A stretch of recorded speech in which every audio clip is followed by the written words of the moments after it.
This meeting of the City of Castle Hills Zoning Commission meeting on Tuesday, August the 4th, 2015 at Castle Hills City Hall, City Council Chambers, 209 Lemonwood Drive here in Castle Hills.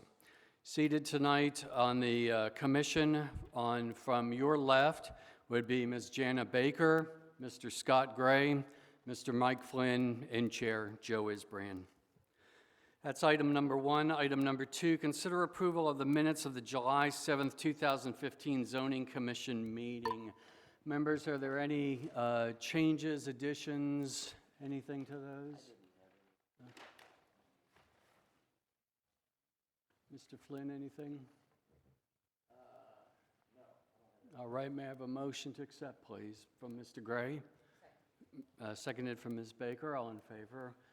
All opposed? 4-0. Thank you very much. Item number three, conduct a public hearing and make a recommendation to the City Council regarding an application from Antonian High School requesting a special use permit for the property at 6425 West Avenue, legal description CB 5005A, Block 8, Lot 1, Antonian College Prep School, for the purpose of installing 3 portable classroom units on the lower level behind the main school building. Section 50-68 of the zoning code does not allow a building to be moved into an A single-family dwelling district without approval by regulation or a special use permit. Mr. Sturdivant, for all of the public items that we have tonight, let me just do this one time and just ask for your confirmation that we have received all the required documents and all the public notification procedures have been properly addressed. Yes, sir. Thank you, sir. Is the applicant or their representative from Antonian High School here this evening to speak to us? Please come up, sir, if you'd introduce yourself and present your application to us. Good evening. Is this on? My name is Mark Markovsky. I'm the architect representing Antonian High School. I'm a graduate of Antonian class of 1975. So I've been with the school doing different projects throughout the life of the school. And as you mentioned, our application this evening is for the location of 3 temporary classroom buildings. Behind the main building on the lower level, if you're familiar with the campus and in your packet, the site plan is showing the old tennis court location is where these 3 temporary classroom buildings are going to go. They're about 24 feet wide and 64 feet long. There are 3 of them. We're showing them kind of running, I guess, at east and west location at this time. There is a new principal at Antonian High School since the application was submitted, and there's some discussion about perhaps making them more of a U-shape than inline. He thinks that the visibility issue for student safety is much better as a U-shape than kind of in that row configuration. But they'll be in the same location they are now, just maybe a different orientation. They're hoping to leave those classroom buildings in place about 3 to 5 years, the longest period of time. We are in a long-range master planning session right now with Antonian for their future expansion needs, and this is kind of one of the first steps of moving some children around to the temporary classrooms themselves. Right now they're having classes. There's a rotation classroom schedule with teachers floating because of a lack of space. Enrollment hasn't changed a whole lot. They've just been doing without classroom space for quite some time. And so they want to get them out of storage closets and other places and kind of find more of a permanent home for them on that tennis court location. So I'd be happy to answer any questions that you might have. All right, members, are there initial questions for the applicant? Ms. Baker? I just have a question about the drainage channel you say that's right behind where the tennis court and the proposed buildings are going to go. I'm not real familiar with exactly how deep that is and where I'm assuming it drains more toward 410? It drains Traggy Park in 410, that's correct. And that's just dirt and trees and leaves and grass? Have no further questions. All right, sir, just a couple questions. So these portable buildings sit on blocks. Would you care to describe the composition for them and of them and how they reside there? Yeah, they're on center block support systems. What they're thinking about is probably somewhere between 24 to 30 inches above the tennis court surface itself. We'll be doing a wood staircase to the doorway as well as an accessible ramp to that entryway out of, I'm sure, just lumber type of thing, a temporary landing and platform to have access to those three buildings. But we just told the building moving people, the lower the better, obviously, to shorten the ramp and shorten the steps. So in the event of rain, the runoff from those the rain would not be impeded by those buildings sitting there. It would flow its natural channel that it has now. Correct. And I think the last FEMA map I saw, and I know they redid the FEMA maps recently, but I don't think the tennis courts are in that floodplain area. I know the football field has it. When we did the concession stand, which is kind of the cross-shaped building over by the end of the track, when we did that building several years ago, we had to make sure that finished floor line was above floodplain. And we're probably guessing from that concession stand finished floor to the tennis court surface in elevation change is probably, I'm gonna say 15 to 20 feet higher than what the concession stand would be. The football field's on the lowest level where the creek's at, then you kind of transition to this level here, and then there's quite a bit of transition to the school building itself at the West Avenue location. So I guess we're on the middle plane of those three planes in terms of drainage. You say these are on the former tennis courts. What were the tennis courts? Were they paved? They were asphalt with painted surfaces on them. Is the asphalt still there, and you're just going to put these on asphalt? So no real change of, In fact, we're going to use, some of the teachers that actually teach in that classroom are going to park on that tennis court kind of south of those buildings. There's some more surface, so they're going to kind of park down there by the classrooms, which eliminates some of the parking up top for them. And then you indicated that these would be in place 3 to 5 years. You referenced, I guess, renovations or upgrades that are being made at the school. Do you anticipate that you would be coming back to the city at any time during that 3 to 5 year period and requesting additional temporary buildings to be placed there? No more temporary buildings. When we move forward on the master plan for our next kind of succession, they're going to be permanent structures. One of the first things we're kind of looking at is, if you're familiar with the school now, we're by Fox Hall and the gymnasium parking lot. There's two large temporary buildings up there. One's a band hall, one's a classroom. That's also where their bus storage covered area is at. The only footprint that we're seeing that's going to be new building is going to be where those temporary buildings are. Those will be removed and taken off-site and disposed of. So this is that short-term fix to give us some of that clearance to make some maneuvering within the school to renovate interior space as well as add a new building someday. Hopefully, we'll be coming back hopefully hopefully about a year from now what our plans for the overall master plan. But again, we're limited, as you well know, on property. We're limited on parking. We have floodplain issues, so building more buildings is not a big plus. It's really renovating what's inside efficiently. Okay, thank you. Are there other questions at this point from any members? All right, so thank you. At this point, then, we will open the public hearing on this item. It's 7:09 p.m., and this is the public hearing, conduct the public hearing, reference this application. I do not believe that we have any individuals who signed up ahead of time to speak to this issue, but is there anybody who would like to, who may not have had the chance to sign up? Again, are there any citizen comments regarding this application? Yes, ma'am. If you'd please come up and introduce yourself, make your comments. Thank you. Sean Timlin, 400 Foxhall Lane. I just have a question. When he mentioned that the teachers would be parking on the tennis court, does that need a separate SUP, or is that okay to park wherever? Just a question.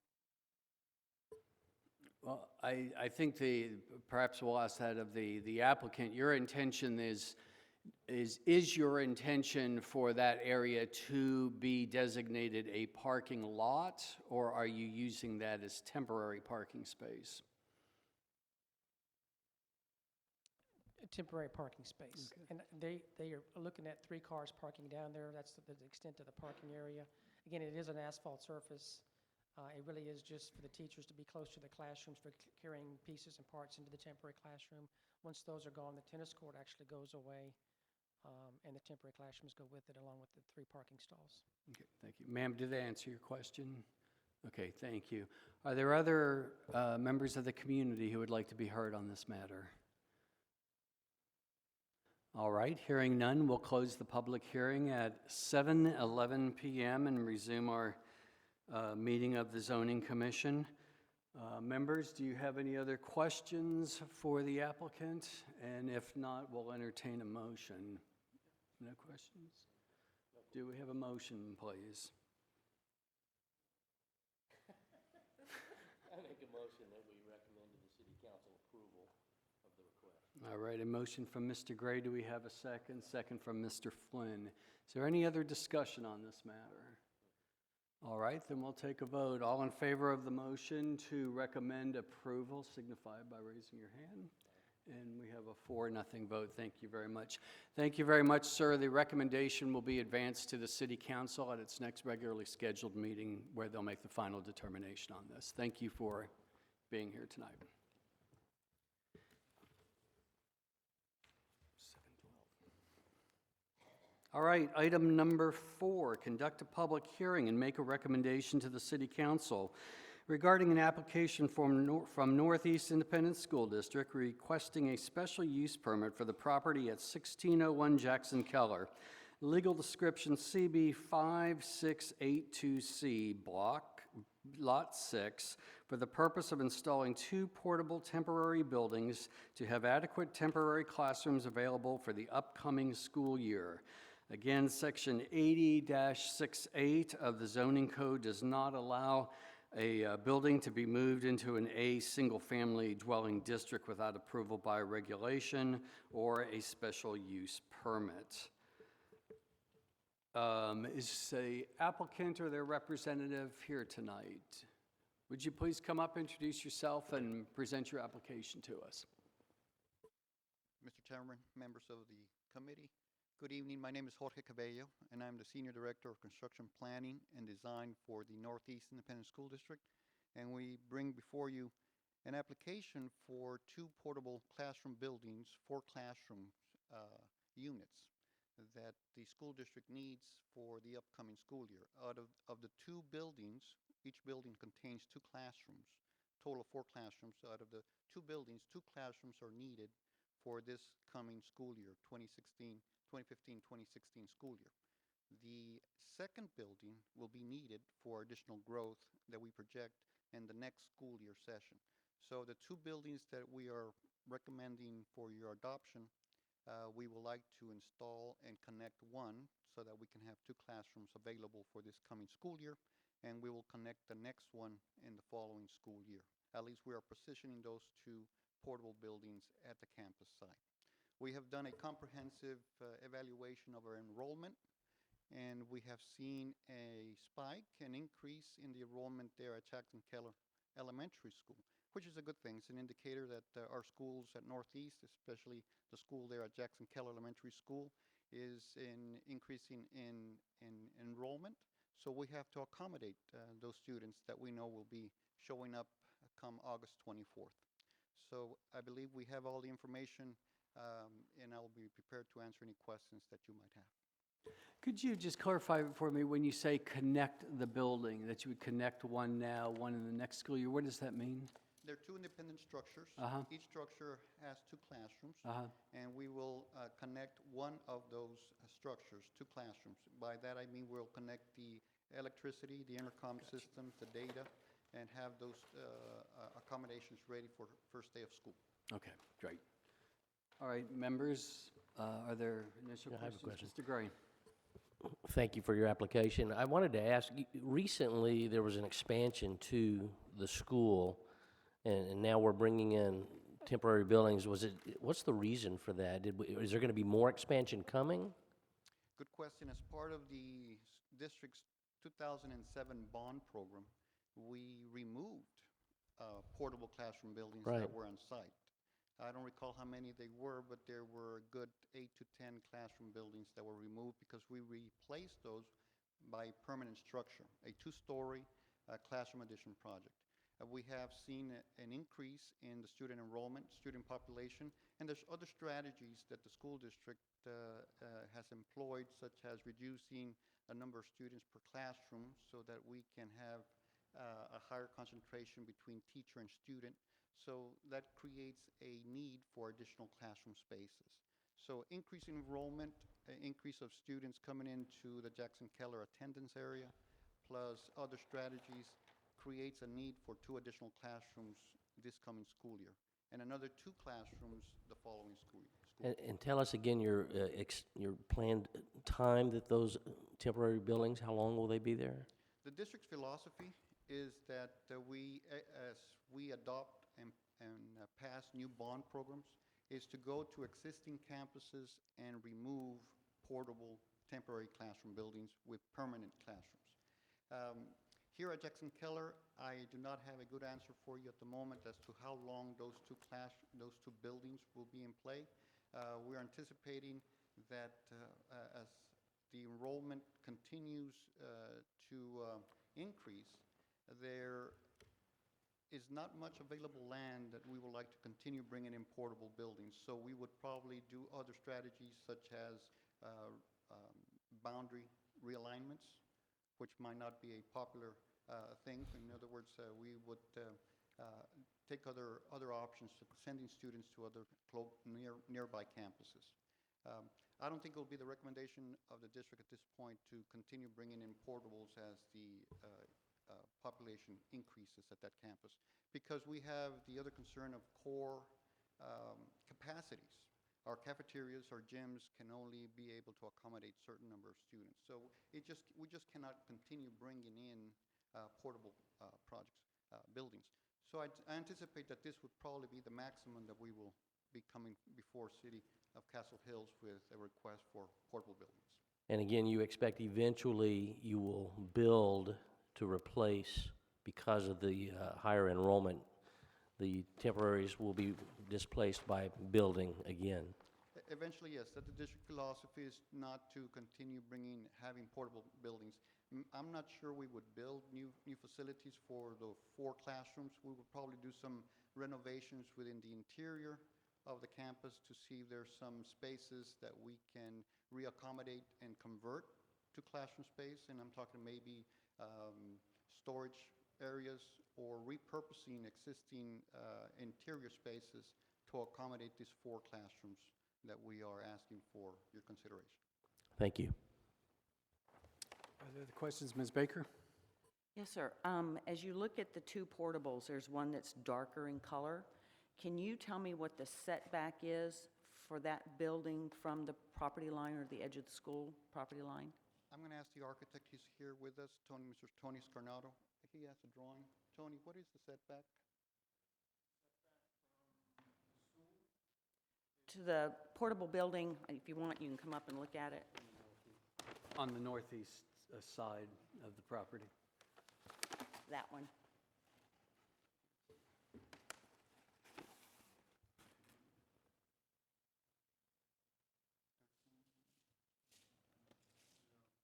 I don't read these plans all that well. I'd like to believe that we hire consultants and they would design according to the requirements, setback requirements. There's an easement across that property line, and we're out of that easement, plus another, probably approximately another 10, 20 feet. Okay. So we're probably 30 feet off of that property line. And the other building that's lighter in color, it's got crosshatches instead of circles on it. Is that the one that's going to be utilized next season? That is correct. What is this field currently used for? It is just open land, open areas. It's not a play field area, but I'm sure it's used because it's open recreational space. The play structures are over to The the other right-hand end. side of the graphic. So that is just open space. I have no further questions. Thank you. Mr. Flynn, did you have any questions at this point? I noticed the property to the, I guess, the northwest corner is fairly close to the property line. Is there any possibility that those 2 buildings could be moved closer together and get them away from the property line? Well, we have a requirement, there's a fire hydrant between the buildings, and there's a requirement for Okay. from the fire hydrant. So the answer is no. Okay. In fact, in the initial design, we had them closer, and then we realized that we were too close to the hydrant, so we had to move back. Okay. All right, no more questions. Thank you. Excuse me, how many children would be, or students would be accommodated in each of those classrooms? Between 22 students to 25. Okay. Other questions at this point, members? All right, thank you very much. At this point, then, we'll begin our public hearing at 7:21 PM, and this is the public hearing now on item number 4 regarding the application from the Northeast School District for Jackson Keller Elementary School. Again, I don't have any members of the community that signed up for this. Is there anybody who would like to speak on this topic?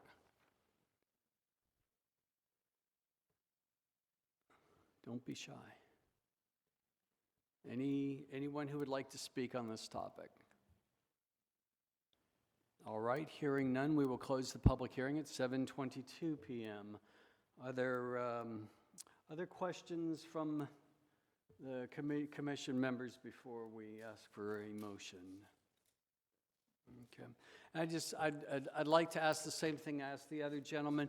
These structures are elevated on cinder blocks or something to that effect that would not impact drainage, or the current situation you have regarding drainage and water flow, is that correct?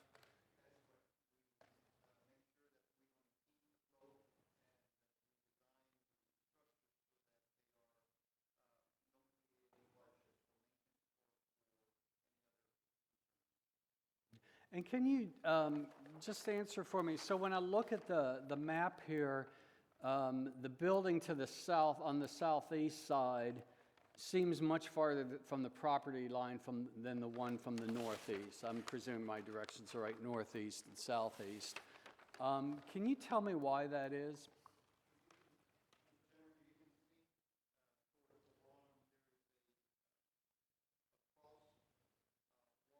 Uh-huh.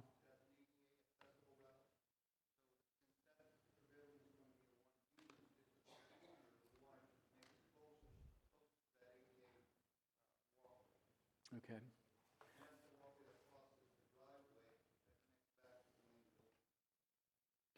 And if I look at the map correctly here, your cafetorium is the portion of the building that resides closest to the residential area, is that correct? Right.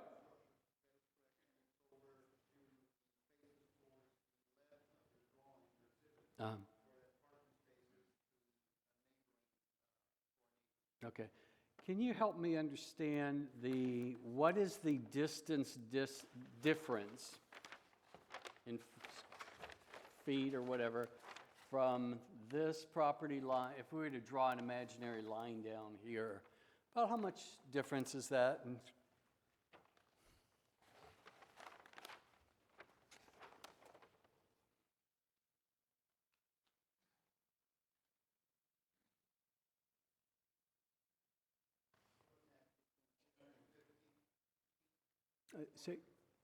I'm sorry, see?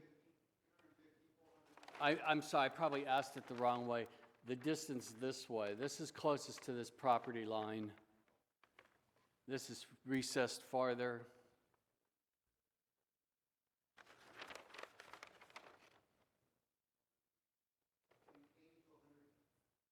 Okay. All right, thank you.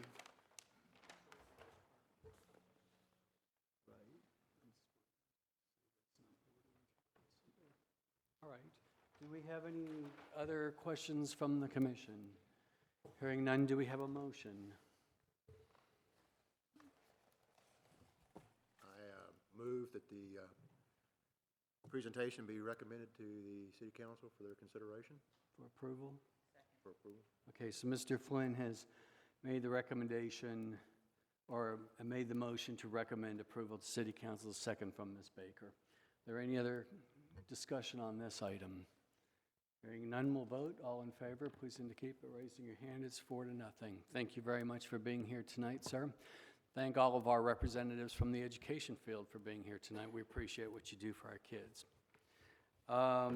Item number 5, conduct a public hearing and make a recommendation to the City Council regarding an application from SA Hourglass LLC requesting the rezoning of the property at 140 South Winston Lane, legal description CB 5778, Block 1, Lot 21, from A, single-family residential, to C, low-rise apartment, subject to approval of variances by the Board of Adjustment for certain non-conforming existing improvement listed in the zoning exhibit. I understand that we have a late update on this. Ms. File, do you have some information for us? I do, Mr. Chairman and Commission. The city received a letter from the applicant Tom Yantis. We are requesting to postpone the August 4th, 2015 zoning hearing for the following zoning case. 140 South Winston petition to rezone C District low-rise apartments with the variances listed on the zoning exhibit. These variances apply only to existing buildings from A District single-family residential. We will submit minor modifications to the original petition. Mr. Yantis would like this time to make minor modifications to the original petition. This is in the best interest of the community, and in my opinion, we should allow this postponement.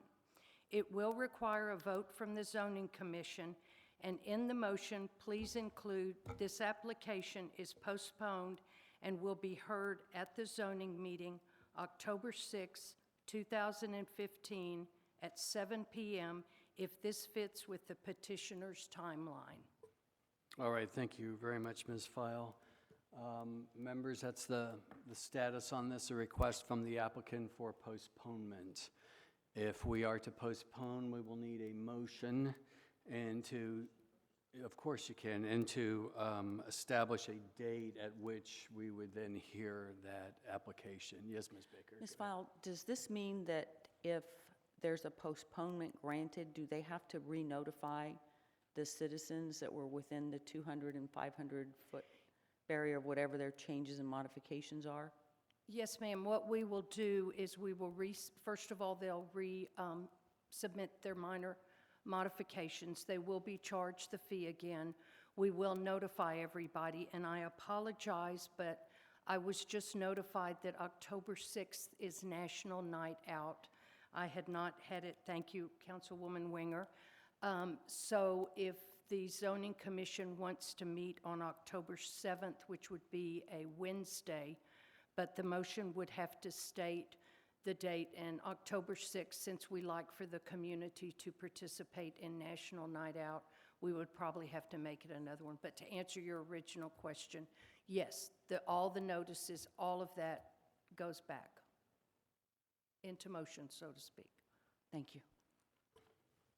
Any other comments, questions, members? All right, so if we're to postpone this, we will. Sir. Yes.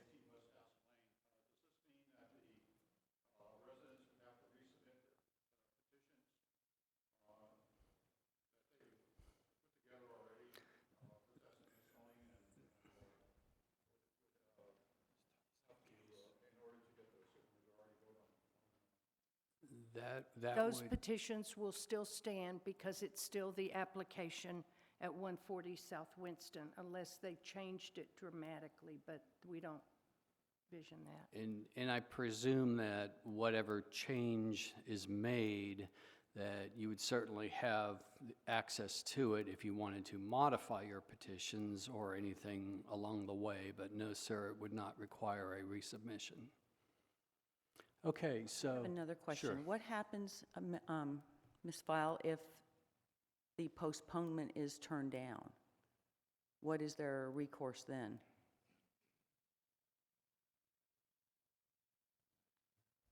Well, if the postponement is turned down and the case moves forward, then they're either going to have to present their case, I guess, or withdraw it. you know, whatever they choose to do in light of a postponement.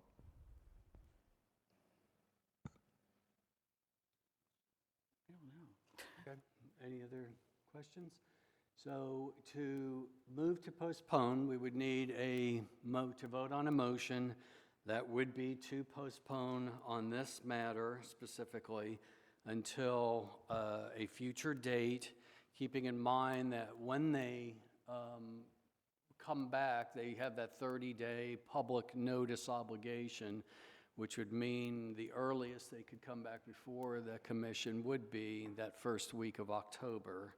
So if October 7th is a suitable meeting date versus October 6th for anyone, and you think that's a appropriate motion, then would be open to hearing a motion. Mr. Chairman, I'd like to make a motion that we postpone until Wednesday, October 7th I second. At 7 p.m. at 7 p.m. Okay, the motion is made by Mr. Gray and seconded by Mr. Flynn, and this is a motion on the application of SA Hourglass regarding 140 South Winston Lane. Correct. All right, any other comments, discussion on that? All right, then we'll take a vote. All in favor of postponement, indicate by raising your hand. All opposed? We have a 3-to-1 vote, and it passes. Item number 6, conduct a public hearing and make a recommendation to the City Council regarding an application from SA Hourglass LLC requesting the rezoning of the property at 2220 Northwest Military. Legal description CB 5778, Block 1, Lot 29, Castle Hills Addition, from A, single-family residential to I, planned unit development, and C, low-rise apartment with a special use permit for the proposed use of a memory care facility. Ms. File, have they indicated anything to you on this one? Yes, Mr. Chairman and Commission. The city received a letter from the applicant, Tom Yantis. We are requesting to postpone the August 4th, 2015 zoning hearing for 2220 Northwest Military petition to rezone to I District Plan Unit Development and C District low-rise apartments with a special use permit for a memory care facility from A District single-family residential, and will submit minor modifications to the original petition. Mr. Yannis would like this time to make minor modifications to the original petition. This is in the best interest of the community, and in my opinion, we should allow this postponement. It will require a vote from the Zoning Commission, and in the motion, please include this application is postponed and will be heard at the zoning meeting on Wednesday, October 7th at 7 p.m. if this fits the petitioner's timeline. Thank you, Ms. File. Same thing all over again. First of all, are there any questions on this to the city manager or city staff? Ms. Baker? I just have a question. So I'm confused on whether or not the statement that this postponement is in the best interest of the citizens, is that coming from the applicant or is that coming from the city? It's coming from the staff. I have spoken to the applicants. He's willing to make minor modifications. He's listened to the residents. He's listened to other people. He's listened to us, and he wants to do what the residents would be more comfortable with, so he would like this time to work on those modifications. Thank you. Other questions? All right, we'd need again, a motion to postpone and to establish the date and time. Do we have a motion? I move that we postpone this petition until October 7th at 7 p.m. 7 p.m. And this, Second. it's the motion from Mr. Flynn, the second from Mr. Gray. This is regarding SA Hourglass's motion for 2220 Northwest Military. Any other discussion? All in favor of postponement? Indicate. Opposed? And 3-1, it passes. All right, item number 7. Consider recommending revisions to the process for submitting complete applications for revisions to Section 50, Article 2 of the Zoning Code of the City of Castle Hills. Commission members, I put this one on the agenda, and I put it on in the aftermath of our last meeting because I think we all recognize that First of all, we're citizens here, we're not engineers or anything else, but we're tasked with trying to do the best we can with the guidance that's given to us by the city in determining what is appropriate for the city as it continues to grow. Sometimes we get that guidance, sometimes we don't. And it is, I think, the challenge that we had this last time and that we will have going forward, that if we don't bring some clarity to the expectations that we have of what type of documents we would receive and review, then we aren't able to do our job the way we should. And I've said that at that zoning commission meeting. I believe I said that at that city council meeting too. So what I would like to begin a discussion on tonight is what we may be able to do in terms of recommending to the city council some revisions to the zoning ordinance that would facilitate a greater body of information and accurate information to this commission so that we can deliberate the way we should be able to. To begin with, I will offer you all, and I'll apologize that, first of all, this was done rather quickly in terms of pulling this document together. And Ms. File and Mr. Brennan, if you would like them too. And there's 3 other copies if any members of the audience would like to look at this too. What I've done here is pull the first sections of our current zoning ordinance and the process that is outlined. So the very first page that you have is what is currently our ordinance. Basically, our ordinance says that you fill out an application, you get the property owner's permission to file the application, you go through the public notification, the public hearing, and as you all know, the rest of the course of the matter. I've spent a lot of hours reading a lot of zoning ordinances from other cities. I don't know what that says about me that I do that for in my leisure time. But I really feel that given the activity that we see in Castle Hills, the interest in Castle Hills, given our geographic location, you know, we're a gem. This city is a gem. People want to be here. And if we have the right kind of planning, the right kind of zoning, then we can really do great things here. I think it was discovered or determined just recently that we do have a master plan. Whether or not it had ever been approved by council remains, at least in my mind, unclear. But it's about time that we kind of get these things back together again. And I believe that all of you all share the feeling that we need to rise to the occasion to do this because it's not going to happen otherwise. I've attached to this a highlighted couple ideas here that I wanted to put out here before you, and I'll address them real quickly, then I'll stop talking and let you weigh in. But before I do this, I want to give some acknowledgement here. Say, I know we were all very frustrated and challenged in trying to do our job. And in the aftermath of the last zoning commission meeting, I've had a couple of occasions to meet with Councilmember Gregory by phone and in person as the senior member, if you will, in longevity of service to the city of Castle Hills in a city council position.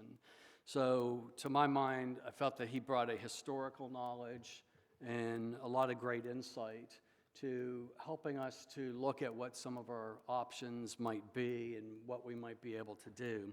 So I want to put a couple things out here tonight that we came up with the contribution of Councilmember Gregory. Again, these are words that I just, need to be parsed correctly, but I want to lay them out. And since we have people in the audience who don't have the benefit of holding this in front of you, I'd like to read what I'd propose we begin to work on. So these would be additions to section 50-616, which regards applications for change in zoning district classifications, otherwise known as rezoning. I've proposed a section 50-606A, supporting documentation required. No application for the rezoning of any property situated within the city shall be received, filed with the zoning commission, or considered unless the applicant submits at its expense A, a report prepared by an engineering firm that certifies that the proposed development is in compliance with all government rules and regulations for stormwater discharge, a mitigation plan for runoff and drainage issues to avoid a 100-year flood impacting neighboring and downfield properties, and an assessment of impervious cover impact on drainage and flooding and intended remedies. B, a traffic impact analysis conducted by a licensed engineer assessing any increased traffic which will be generated and proposing mitigation measures to be addressed by the applicant. C, a tree survey conducted by a certified arborist proposing remediation from the impact of development. And D, a lighting impact analysis if applicable. Additionally, I'd propose section 50-606B, review by city staff and city engineer.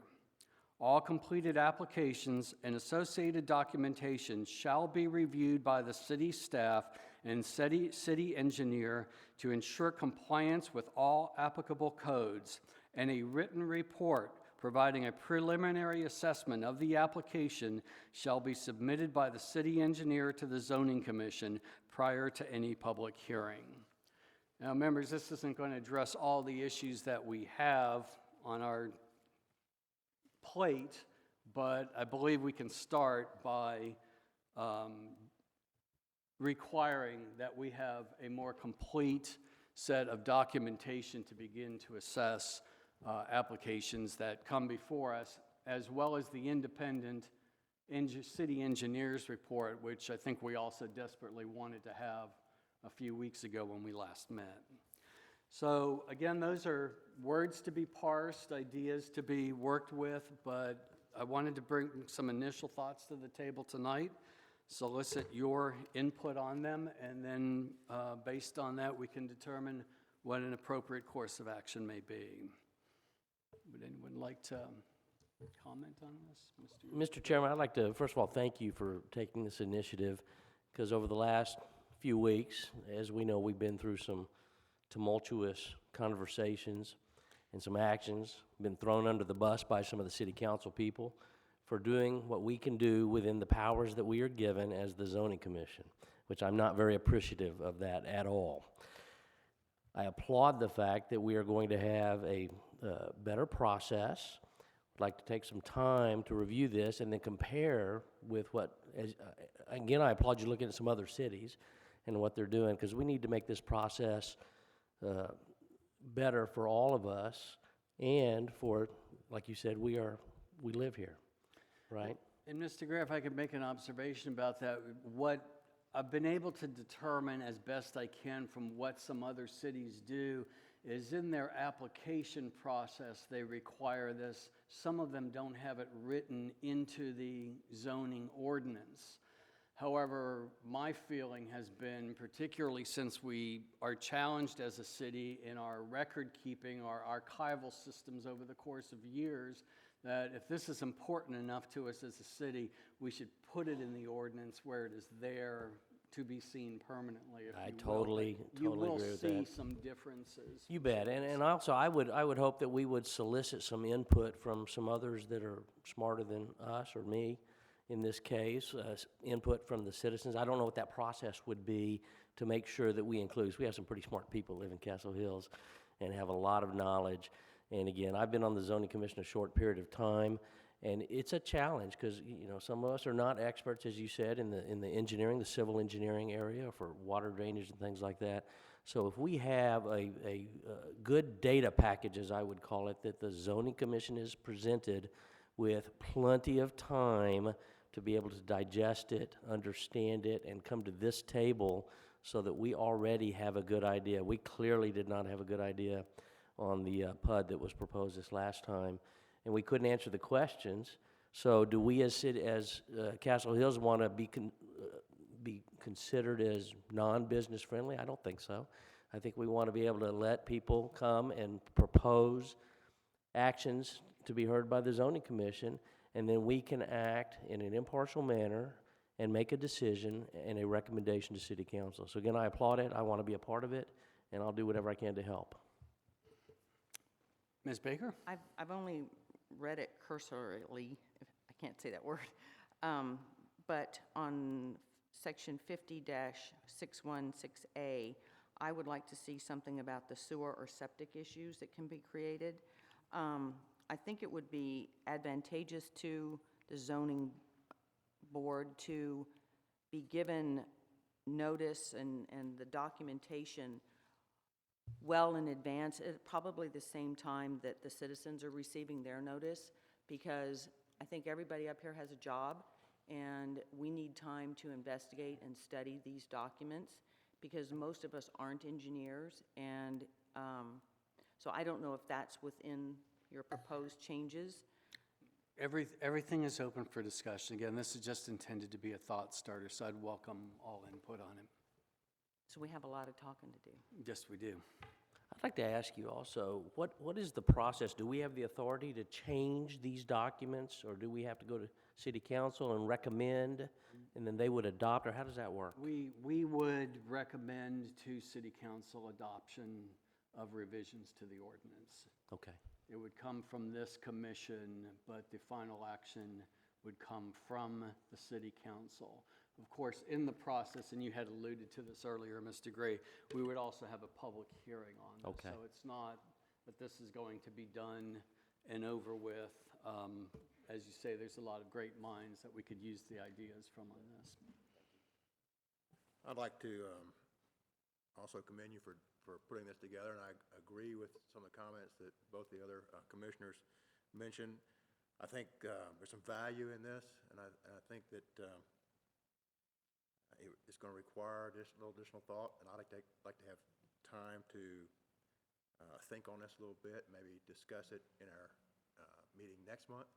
And also, I agree with Ms. Baker's comment that I'd like to get that information for proposed recommendations sooner than a few days before it comes up to the commission. There's some other things I'd like to see involved here, and maybe that's more of a building code thing, but I had addressed the city council a week after our commission meeting and gave up some ideas for low-impact development. And those are probably building code changes, so they may not belong here, but I think as we do this, we ought to see them mesh. I'd like to have some time to think on this and maybe discuss it further. Yeah, so this is just a discussion item tonight. It's not for any action. I'm well aware of and applaud the comments that you made to Council, Mr. Flynn. I thought they were very well thought out. And I'm hopeful that all of us will look at all sections of the zoning ordinance, because I think we will see some fine-tuning things that need to be done, perhaps some other things that need to be done of a larger scale. I'll tell you that while I've been searching, and I've tried primarily to stick to similarly sized suburban communities and try to make an apples-to-apples comparison. But when you look at PUDs, ordinances regarding PUD, they vary. I gather there's, or at least what I've been able to sense so far is that there's kind of two standards of doing this. That one is an ordinance that is written fresh every single time based on the PUD proposal that comes before a council, and there are others that have guidelines of what is suitable to begin with. And then I imagine they probably adopt some, other ordinance to fine-tune it however they may. The point being, and again, what, we said last Thursday at City Council is up to this point, when we talked about PUDs, we've been giving a blank sheet of paper to work with. That's all we've had to work with. So that's something else that I think we need to look at this holistically. But the fact is that there's a lot coming before us now. And I think we all hunger for more information. And I'm hopeful that while trying to address the bigger illness, we can also, in the short term, perhaps address some symptoms, which part of it is getting greater information, independent information on this. Mr. Chairman, what kind of a timeline would you like to see for this, for us to bring this to closure? Well, I think what I would like to do is perhaps ask, and I'm going to have to ask the city attorney if this is an appropriate ask of me to make. I think what I would like to ask 2 members of the commission to serve as a subcommittee, or a committee rather, keeping in mind all the requirements of the Open Meetings Act, to continue to do any research and parsing of words, perhaps on this first section, and bring those back to us at our September meeting. And if we feel that at that point we are pretty well down the road on this, then to ask for the city attorney's input in terms of the legalese of it, of establishing a public hearing, of dotting our i's, crossing our t's, and then trying to get that to the council as quickly as possible. I'm one of those people that likes to believe things go real quickly, so I'd like to think that we could have this in October before the council. I don't know. I think what we should do is proceed cautiously, make sure we do this well, because what we do here is going to have a lasting impact for some time. So that's... I agree with you, and I as well want to hear what the city attorney says in terms of us being able to meet and work on this. Mr. Brennan, is there an issue with me asking 2 members to serve as a committee to continue to research this item and bring back a report at the next meeting? No, I don't think there's a problem with you, requesting an ad hoc couple of members to look at the issues you've suggested. You may recall this, the zoning code specifically authorizes a zoning review committee to periodically review the zoning code to see if there's any updates and changes that need to be made. And the city council appoints that committee. So it may be wise to, even though you may designate a couple of members, to consult with the mayor at some point before there's too much work done to make sure that there's no overlap or desire on the part of the council to more or less preempt what you're doing by actually establishing a larger committee to look at this thing in more detail. That was done a few years ago, and there was almost not a total rewrite, but a substantial or significant rewrite of the zoning code a few years ago. And it may be time to do that again, and it may be wise to coordinate all of this in that fashion instead of just you all undertaking it by yourselves. But I don't think there's any harm in you requesting assistance in the form of a couple of members that would like to work on the project. Okay. Lead in. Well, and I'm wholeheartedly in favor of looking at this holistically, and if, engaging a zoning review committee or ordinance review committee, whatever it is, to do that. Again, I think that there is somewhat a sense of urgency, both in terms of, immediate items that are coming before us, and in terms of, I will be presumptuous enough to say, and I think that the community would want us to move quickly on this. So taking into mind Mr. Brennan's comments, and I will take it as my charge to discuss with the mayor and the council appropriately what they would request, I would like to ask Mr. Flynn and Ms. Baker if you would serve as an ad hoc committee to continue to assess best practices, if you will, in the application process for zoning matters. And if you would be able to bring back to us in our September meeting some observations, comments, report, additional language, whatever you think might be appropriate at this point, I would be appreciative of your leadership on that. I would be happy to assist. I also have read the provision of the zoning board directives ordinance that the mayor should appoint committee members based on their experience, and their expertise. And I think this sort of committee would be best benefited by people who do have requisite engineering, landscaping, lighting, other kinds of issues that we're going to be addressing. We should populate the committee with people who have a unique knowledge and background and expertise. And I wholeheartedly agree with you on that. And again, I will take it as my charge to have that discussion with the mayor and to explore that. You know, to be perfectly candid with you, I'm anxious. I'm very anxious. I don't want to have to go through this over and over again like we did a few weeks ago. And I think if we can, even if we bring our thoughts to the table, simply as either citizens or people who happen to occasionally be on this side of the table, that whatever committee is formed and how this goes, I suspect that it would, again, be at least a thought starter, something that they have something to work from. So by no means do I intend for this to be, we're doing it, this is it, it's done. But if we can get some ideas framed up, then I think that we give folks something to work with. Mr. Flynn, I heard Ms. Baker agree. I don't believe I heard anything from you, sir. I'll be happy to support that effort. Thank you very much. All right, is there other discussion on this matter tonight? I just wanted to ask procedurally, real quickly, if, once we have a recommendation moving forward, at what point would we have a public hearing? Would that be after the next zoning commission meeting, or would it be in between now and then, or? I don't believe it would be between now and then, but again, I'll have to defer to Mr. Brennan on, we have a couple dynamics here now going of how this would play out and at what time, at So what point. perhaps we could have a status update at the September meeting, and then at that point, possibly have a public input? Yeah, that'd be great. You're undertaking a significant project, and I don't think you're going to have a product ready to really have a public hearing and vote on at the next meeting. So I think if you had a status report and then it looked like it's coming together and everybody was happy, then have your public hearing before the October meeting. Okay, thank you for your guidance, Mr. Brennan. All right, anything else?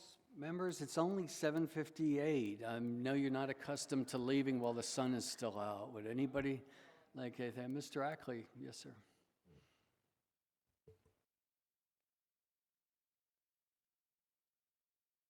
Stephen Ackley at 118 West Castle Lane, and having been involved in all these discussions, I'd like to, I think this is all very good, that what you're doing, but I think a better case, a point to add to this is that this table should include, when questions of drainage and so forth, this table should include the city manager, the city attorney, and the city engineer. Much of the discussion, and at city council as well, much of the discussion that we had before there turned out to be a debate between an expert and a non-expert at the zoning commission hearing, and was further in another case at the city council meeting on another property.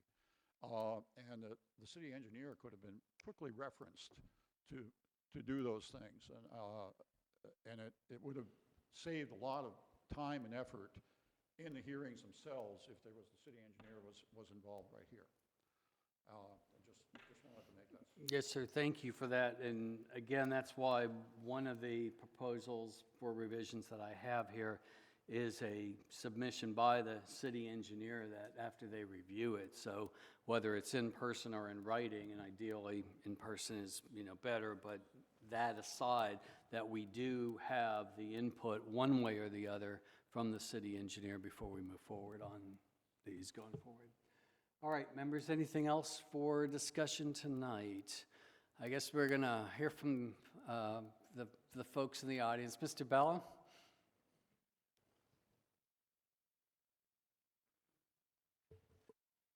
Peter Bella, 110 Hibiscus. Thank you for your comments. Thank you for your openness and willingness to review this process. I know that I'm very interested in putting my shoulder to the wheel, excuse me, and helping as citizens can help what we can provide.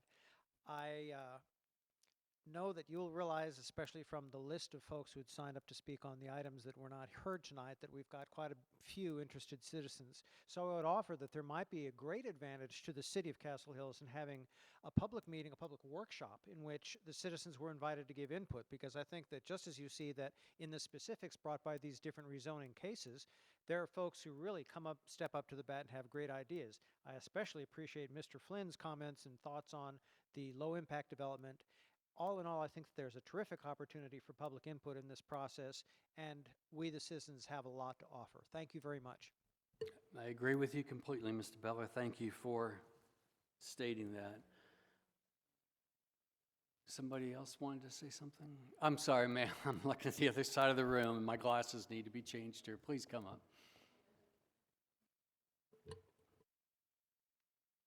Good evening, all. I certainly, second, third, fourth, and fifth year plan to review the zoning criteria.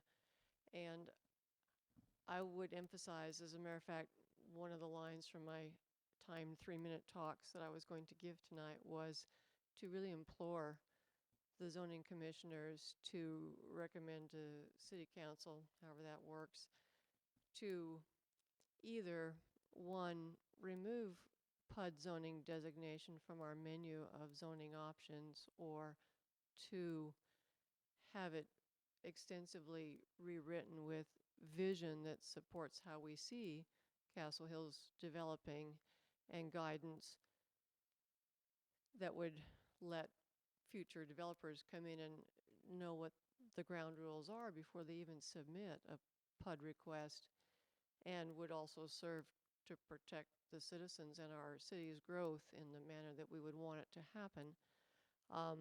And as a corollary to that, I would also ask that no additional request for PUD rezoning be accepted until we have either taken it off the table or written it with guidance and vision.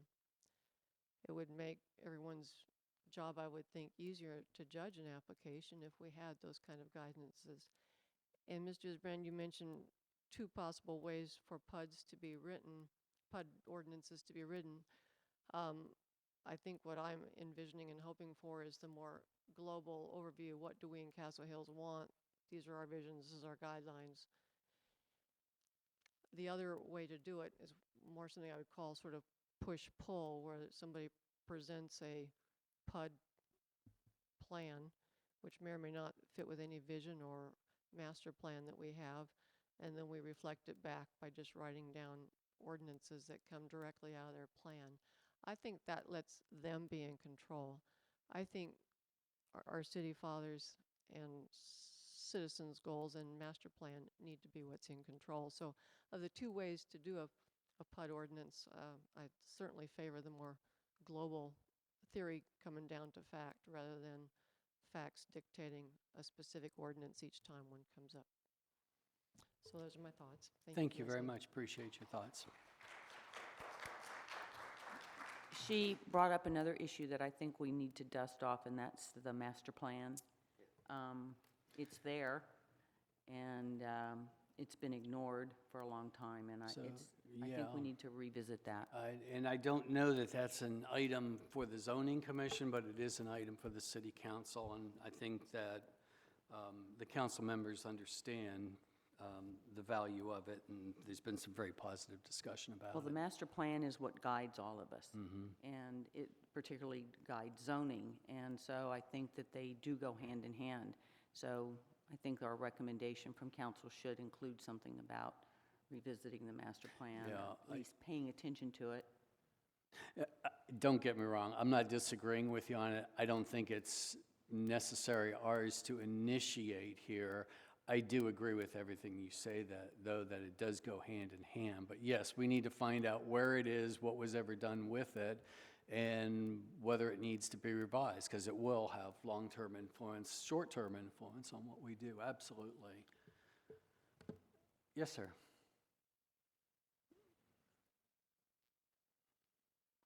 Howdy, Quentin Baker, 304 Foxhall, and Janet almost preempted my question, but she didn't get it quite right, okay?